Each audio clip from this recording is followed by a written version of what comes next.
Being someone who grew up in the rural areas of the South, I can definitely attest that these stories are definitely creepy. Welcome back to the swamp, my friends. It's good to see you made it back for another episode. Today I'm going to be sharing some creepy and allegedly true horror stories from rural areas. As always, if you have a story that you would like to share in a future video, whether it's from a rural area or something else, please be sure to submit it at swampdweller.net or the email you can find in the description down below. I'm always looking for new stories to share. Now, let's get into these creepy and allegedly true horror stories from rural areas. Before we get into these stories though, this episode is sponsored by Blue Chew. Guys, it's been one crazy year, and if you're anything like me, you're definitely feeling more beat down than you used to, especially in certain areas of your life. But it's time to snap out of it. Spring is here and it's time to get sprung with Blue Chew. Blue Chew is a unique online service that delivers the same active ingredients as Viagra and Cialis, but in a chewable form at a fraction of the cost. Blue Chew is an online prescription service, so there are no awkward visits to the doctors, no weird conversations, and no waiting in line at the pharmacy. And it ships directly to your door in a discreet package. The process is incredibly simple. Sign up at BlueChew.com, consult with one of their licensed medical providers, and once you're approved, you'll receive your prescription within days. The best part? It's all done online. Blue Chew's licensed medical providers work with you to find the right ingredient and strength for your prescription. So, if you could benefit from extra confidence when it's time to perform, visit BlueChew.com for more details and important safety information. We've got a special deal for Swamp Dweller listeners. Try Blue Chew free when you use promo code SWAMPED at checkout. Just pay $5 shipping. That's BlueChew.com, promo code SWAMPED to receive your first month free. And we thank Blue Chew for sponsoring the podcast once again.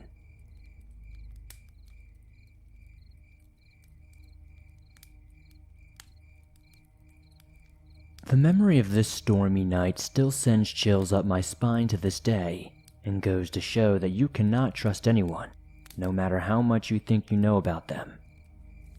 I was 21 years old at the time, and had just graduated from Bible college. I moved up to my first job as a youth pastor in rural Indiana. It was a ridiculously small town. There was a gas station, a small coffee shop, a school, a good-sized park, and the small church I had just landed a job at. Things were tough at first, because I am originally from the southeast, and now I lived hundreds of miles away in a place where I knew absolutely no one. That is until I met him. His name was Ray, and we hit it off quickly because he oversaw the elementary school kids at the church, and I primarily worked with the teenagers. Since we were both considered to be the youth department, we would often find ourselves having lunch meetings, going on walks after work to talk about life, and would watch TV shows at each other's house. There was one night Ray slept over at my house to watch a movie with me, and I was a bit grossed out to see him come out of my bathroom after changing into his PJs. It was nothing but tighty-whities. At first, I was glad to have a friend, but after a while, I felt more and more uncomfortable. The first thing that would make someone uneasy was Ray's appearance. He stood about 6'6" and had exceptionally long, slender arms and legs, but his torso was very heavy. It almost seemed like the body of that cartoon frog in the old Looney Tunes cartoons. His face was a little chubby, nearly bald, and had glasses. You'd think a guy that was that big would have a deep voice, but it could not have been farther from the truth. He had a very high-pitched voice and spoke to me and the others like a mother would speak to a small child. Also, Ray had a lot of tics where he would randomly convulse his head and shoulders, and he would stick out a seemingly 7-inch long tongue when he would have these random muscle spasms. I ignored them the best I could, because I've honestly always been one to judge people by their character and not their physical appearance. Plus, Ray helped me move in and assisted me in painting my new place, so I felt bad for judging a guy like that, but it was disturbing nonetheless.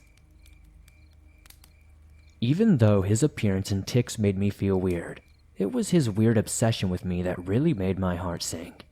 He would constantly ask me to hang out every waking moment. There would be times I would go to the bathroom and come out to find 11 or 12 missed calls from him. Most of the time when he reached out, I felt obligated to go, but it was always weird. Whether it was sitting with him and talking for a few hours while we worked at his mom's cake shop, inviting me to watch some lame TV shows instead of manly ones, or interrupting my video game sessions with a call to talk about how much he wants babies one day, all these interactions were pushing me away. There was even one time where he asked me to go shopping with him, and I told him that I only had time for the one store he suggested because I had a teen church service that night. He said, okay, that's fine. After we stopped, we got back into his car. He locked the doors and drove me around, laughing and saying, "You're not going anywhere. You're staying with me. Everyone loves Ray." After an hour of his maniac driving, and driving around aimlessly blasting music, I yelled, "Take me back to the church." Ray got enraged that I yelled, and he punched me in the junk, and it hurt so bad. I squeaked with whatever voice I had left, "I can't stand you anymore," and he was quiet for the rest of the drive back. Ray had driven me around so long that I ended up arriving late to the church for my teen service.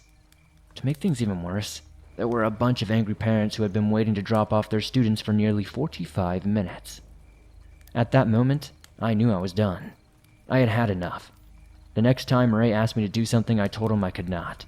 I was done with Ray, but he was not done with me. He called and texted almost every night with non-stop crying and begging. It was so unnatural sounding for a 27-year-old man. The best way I can describe it was like a middle school girl begging their boyfriend to stay after a breakup. And then the sadness turned to passive aggressiveness when we would see each other at church. There were even times on Sunday morning during the pastor's sermon that I would look over and Ray would be staring at me with this creepy, expressionless face. He was not listening or paying attention to the message at all. He just sat there glaring at me with this glazed expression of pain and numbness. But I could not help but feel he was fantasizing about something insidious. Eventually, Ray quit his job at the church, got a school teacher job, and seemed to make new friends. I thought to myself, finally, Ray has new friends to pester. I was in the clear. It felt as if a huge dark cloud had been lifted, and the sun shined on me once again. A year had passed by and I was now married and had my first child. I had almost completely forgotten about Ray. Where out of the blue, he called me and asked to catch up. He seemed a lot cooler, like maybe his new teacher friends have really helped him become normal. We grabbed lunch and he asked if I wanted to come to his school's football game. I thought, Ray wants to watch football? Finally, something manly. My wife was going to be out of state with our baby visiting family, so I thought what the heck, and I agreed to go. While we were at the game with his teacher friends, it began to rain shortly into the second quarter. Before we knew it, there was a full-blown thunderstorm with high winds, so the school announced that the game was canceled and sent everyone back to their cars. When Ray and I reached our vehicles, a tornado siren began to blare, and because I lived nearly an hour away, he suggested I come back to his house to seek shelter. Tornadoes in the Midwest are not something to mess around with, so I naively agreed and followed him home. This turned out to be one of the biggest mistakes of my life. Such a big mistake that I would rather have taken my chances with the tornadoes. I could barely see, and what should have taken 5 minutes took 15 minutes. When we arrived, Ray showed me around. The house was a little creepy and ornate looking, with a lot of old dolls and thrift store looking knickknacks. Even though the scenery was weird, the evening started off fine. We watched some home improvement shows, had some snacks and some drinks. It was a relaxing way to get away from the storm and beat driving 20 miles an hour in heavy rain for several hours. Or so I thought at first. Sometime around 12:30 a.m. the storm was still raging, so we decided to turn in for the night, and I asked Ray if I could have a pillow and blanket to sleep on the couch in the living room. He said, "No, let's sleep in my room. There's plenty of space in there." But I told him that couch would be more than comfortable for me. He kept insisting over and over and over again, so eventually I reluctantly agreed. The floor in his room was so hard, and all he gave me was this tiny Winnie the Pooh kid's blanket and a flat pillow. I was tossing and turning for what felt like hours. At 2 a.m., Ray's voice spoke in the pitch-black room. "You know, you can come up here with me in the bed if you want. There's plenty of room." I said no firmly and kept tossing and turning. About 30 minutes later, he asked, "Are you sure? It's really fine." I do not know what came over me, but I was so tired, and my back hurt so badly that I hopped into the bed. After laying there on my back staring into the darkness, I noticed that he kept trying to scoot close to me. I figured he was just asleep, so I inched away from him just a bit. This happened several times until I was basically hanging off the bed. He scooted one more time and I turned my back to him. I held still to act like I was sleeping. It got quiet, and then out of nowhere I feel his long, skinny arms wrap around me, and he pulls me into his flabby chest. Ray began squeezing me like a python and rubbed his sandpapery cheeks on my forehead. I shot out of bed, somehow breaking free from his grasp.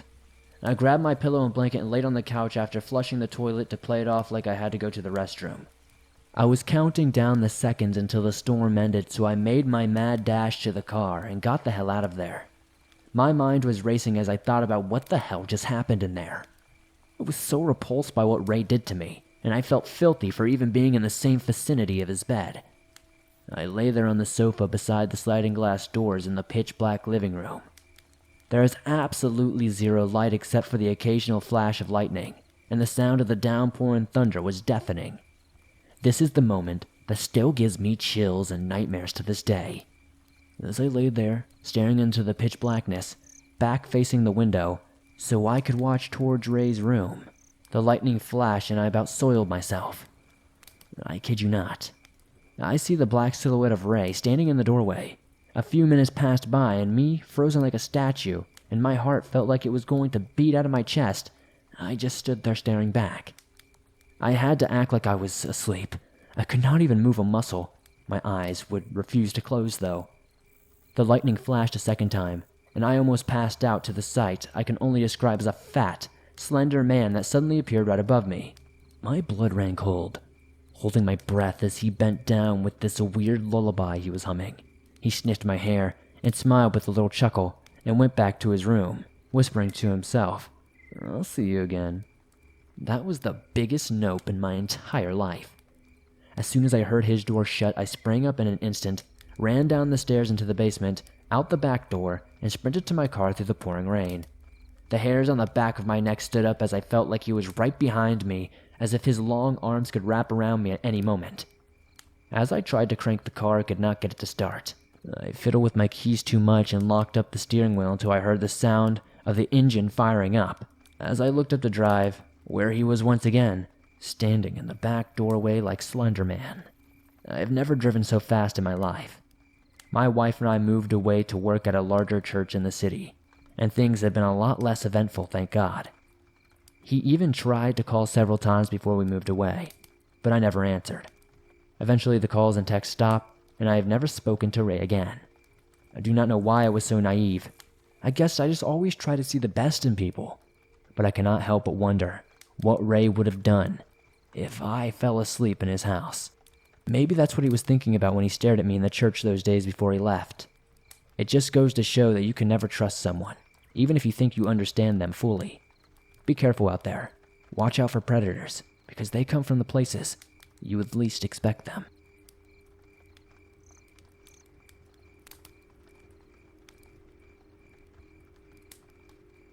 Hello. I have a short and perhaps interesting story of something I cannot explain that happened to me while hunting. I live among the ridges of southeastern Kentucky. One morning in the spring turkey season, I went hunting at a large hunting club I belonged to. I woke up quite early and drove the short drive there, arriving at around 5 a.m. so I could get there before the turkey wake up, hoping to catch one leaving the roost. I walked down the large field that is near the entrance that sometimes has crops for the wildlife, but is currently mowed short.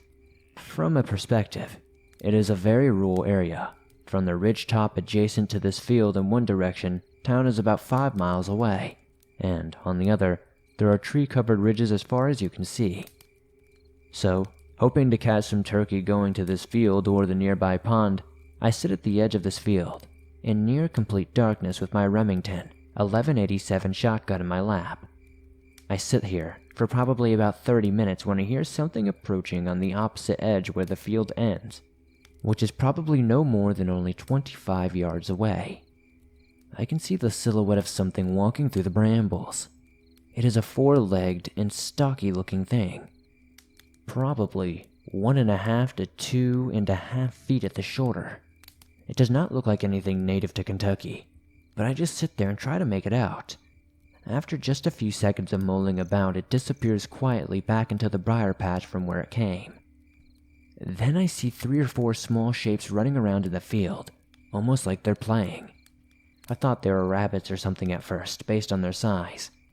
I could see them moving around, but again it was quite dark out. Just a new moon and a tad cloudy. Here is the weird part though. I am wearing a bright headlamp I used to walk in, and I've had off since I sat down. I don't want to let anything know I'm here, but my curiosity got the best of me.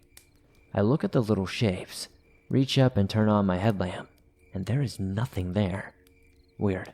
I assume my eyes were playing tricks on me somehow. I turn my lamp off and continue waiting.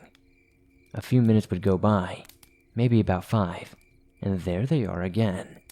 So once again I look at them. Very slowly I reach up to my headlamp, making sure they're all still there. I flick it on, and yet there's nothing there. Now I am really confused, as most animals freeze when they are unaware of your presence and are suddenly blinded by a light, and I heard no movement at all. So once again, I turned it off and waited. I am not scared at all at this point, having a semi-auto 12 gauge filled with some high-powered turkey load. For the third time, I see these shapes come out again and start moving. I turn on my light and nothing. Now, I must know what is going on, so with my light still on, I walk over to the patch with thick brambles. I do not see anything, but as soon as I make it to the edge, something or someone bursts out and tears down the valley away from me at full speed, making this weird squealing noise. I hunted there many times before and after, and I've never seen anything like this. My best guess is it would be wild hogs, but there shouldn't be any in this area, at least to my knowledge, and they leave obvious signs that I have never seen. The little shapes I saw in the dark, they just vanished without a second when I turned on my light. Thanks for sharing my story if you choose to do so, Swamp Dweller. Much love and keep it up. I would love to know in the comments if anybody has any answers to what this may have been.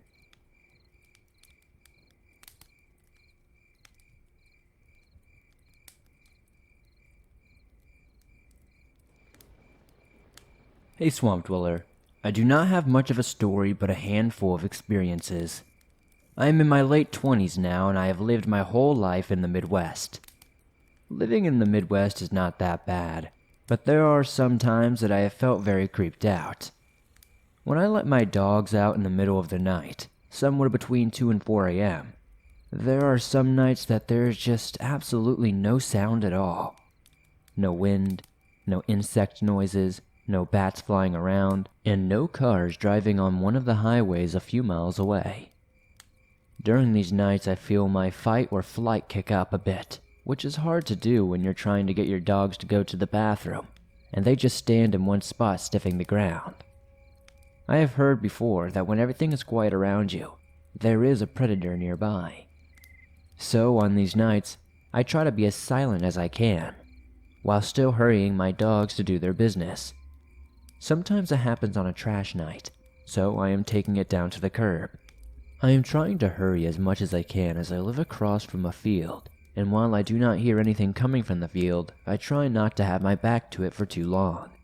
It is always even worse when there is corn or something else that is tall growing. Another experience is when I'm again letting my dogs out. It is somewhere between 1 to 4 a.m., and in the distance, I can hear the wild pack of dogs that roams around where I live.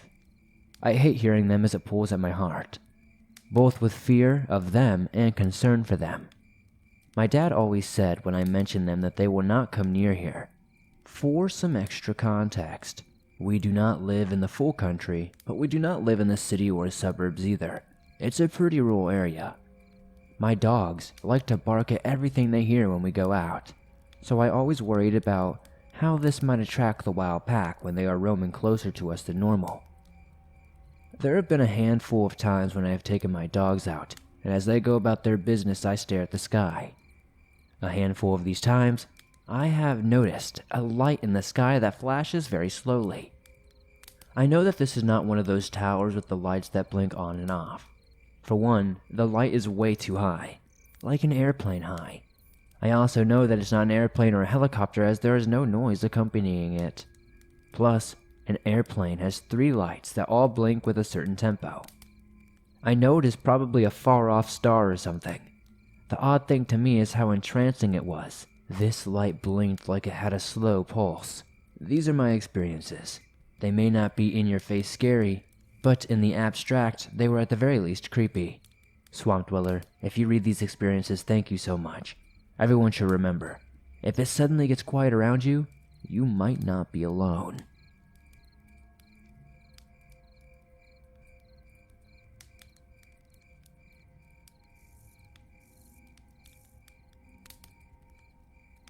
Hey, so I have never written about my experiences with the outdoors, but I need some answers or opinions on something I encountered. So last night, I was heading back from my girlfriend's house. She lives in a very rural area. The day before, she and I crashed my car into a fence post on the same road due to an unknown reason. I was driving, and when we were going around a corner on the gravel road, we were not going faster than 15 or 20 miles per hour. There were no skid marks or objects in the road to cause an accident, but as we got out of the car to assess the damage, we heard a god-awful scream in the woods. It sounded like a bobcat killing a woman. It was loud enough to hear over the rumble of the truck engine as well. We sat in my vehicle for at least 2 hours, and while we were waiting for help, we smelt something that was terrible. I'll never forget it. The only smells that I can use to describe it are that of rotting flesh, wet dog, sewage water, and burning hair, all rolled inside of a dead animal. That would best describe it. As I was making my way home from her house, it was about 9 p.m. and dark with no street lights. In my dim, barely working headlights, I saw this thing. It was about the size of a large lab, if I had to guess. It seemed to have no fur, but it was dirty white. I could not tell, but it looked like it was injured. And me being the animal lover I am, I had to stop and roll down my passenger side window and whistle at it. As soon as I rolled down the window, I smelled that horrible smell again. So I grabbed my spotlight and shined it on the thing. And I kid you not, its neck snapped around and looked at me with those piercing yellow eyes. That is when I tore out of there like a bat out of hell. I am about halfway down the dirt road when I spot a blacked out newer GMC, just sitting there on the side of the road with no lights on other than the glow of a cigarette in the cab. Being terrified as I was, I blow straight past them, and as I'm passing them, they cut on their headlights and start after me. I have seen that movie before, so I take a few wrong turns to see if he is truly following me. So I take 3 wrong turns, and he is still riding my tail with his high beams on. I am panicking at this point, so I call my dad saying someone is following me. My father says to take him to the back gate, so I floor down a single-lane dirt road trying to lose this guy. As I make a quick turn onto my road, I black out my lights and see him blow straight past me on the road I was previously on. I meet my dad at the gate, and he has a gun in hand. I still have so many questions about what happened last night. I do not know if they are connected or a series of creepy events. If y'all have any questions or answers, please let me know in the comments down below. This happened in rural Georgia, by the way.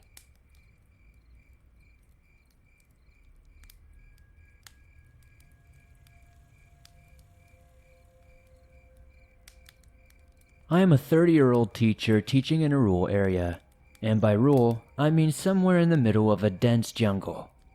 At first, I thought it would be ridiculous to have a school constructed in a place like this, but here in North Borneo, it is not much of an implausibility.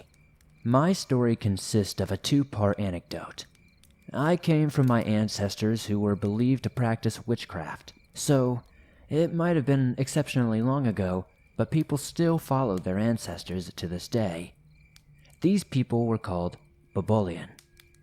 They are inputted to have supernatural gifts back in the day, including the ability to communicate with other entities from the other realms.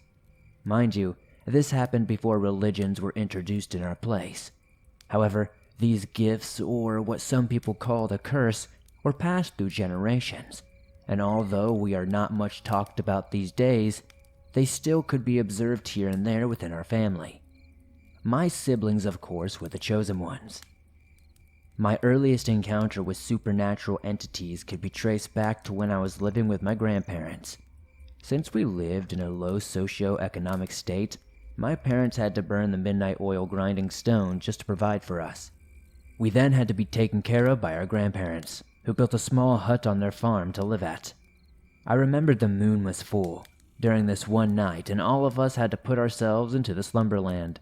There was this loud howling that awakened me exactly right outside of my hut, so I decided to peek through a small slit between the walls. To my surprise, my gaze struck upon a fair glowing white wolf howling at the beautiful full moon. It was relatively bigger than a normal wolf, just with crimson red eyes, and its fur was one thing that mesmerized me. It was as if it was glowing. It reflected the full moon's illumination that glows so gracefully, and the area became as bright as daylight. That was when my grandparents woke up and told me to continue my sleep. Later, when I asked them what it was, they told me it was the spirit of the jungle, and I was lucky to be able to see it. Fast forward to where I am now.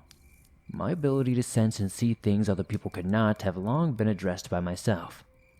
It is already so normal for me to stay in a cemetery alone at nighttime during our All Soul Festival to have the place cleaned. My colleagues are aware of this too. I remember during this one time when we were at school and the water supply system was broken. There was a small creek located at the foothills where we usually go for our bath. It was dusk and we were only accompanied by the light of our headlights. It was about normal until the day after. During recess time, we all gathered at the canteen to talk about how we needed the water supply system fixed, so we do not have to take our bath at the river again. My colleague was shocked when I asked him if he saw the woman and her child who were there at the river last night with us. To his horror, the canteen lady, a local there, overheard our conversation. She began telling us this. There was a pregnant woman who passed away a very long time ago, right at that river we usually go to. I was not amused by this, but with a smile, I simply replied to her, "Well, the child is all grown up now and seems to be happy with his mother." I can see their creeped out look when I said these words. This year, when the pandemic hit, it was hard news for our country. Schools must be closed for a few months. Regardless of this, I have applied for an interview for a new position in my career journey at the beginning of this year. When schools were temporarily open during August and September, the supervisors from the upper level decided to conduct my interview at the school. It was Friday, and normally I would drive back with my other colleagues out from the jungle to our hometown. But I was so tired from all the interviews and the presentations that I chose to stay at the school instead. This time, alone. So I had the whole school to inspect just for myself during that weekend. I remembered it was exactly midnight when I was watching the television, and my stomach suddenly growled for food. So I went to the kitchen and fried myself up some nice chicken drumsticks. That is when I heard someone knocking on the front door. I tried to brush it off, but not knowing who or what it was is weird. This time it was different though. I just got this vibe. Even though the house was fully lit with light, I could feel this tremendous darkness creeping up my surroundings. My vision is still fine, but my feeling was not. It was as if the whole world was entirely consumed by pitch black darkness, and nothing can ever be seen or felt for. The feeling stayed for a couple of seconds, and mind you, it was not terrifying at all. I was not scared, but I just felt so depressed. When I woke up the next day, I was told by one of the villagers that someone had passed away the night before, during the exact same time I heard the knocking on the door. And this, believe it or not, was not the first time I saw or felt someone announcing their death.